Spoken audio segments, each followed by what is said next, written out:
পুরনিয়োগ দুর্নীতি মামলায় ইডি স্ক্যানারে মদন মিত্রের পরিবার। বুধবার ইডির দপ্তরে হাজিরা দিলেন তৃণমূল বিধায়ক মদন মিত্রের ছেলে শুভরূপ মিত্র।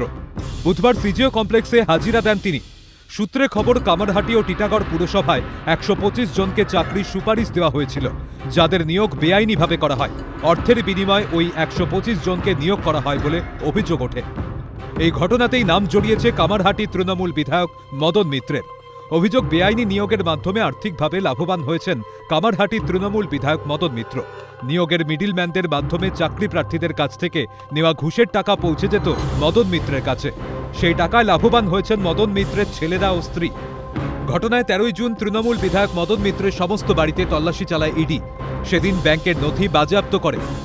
যে মদন মিত্রের পরিবারের যারা সদস্য রয়েছেন, তার দুই ছেলে এবং স্ত্রীর, তাদের যে ব্যাংক অ্যাকাউন্ট রয়েছে, সেক্ষেত্রেও কিন্তু বেশ কিছু আর্থিক লেনদেনের ক্ষেত্রে একটা অসঙ্গতি রয়েছে।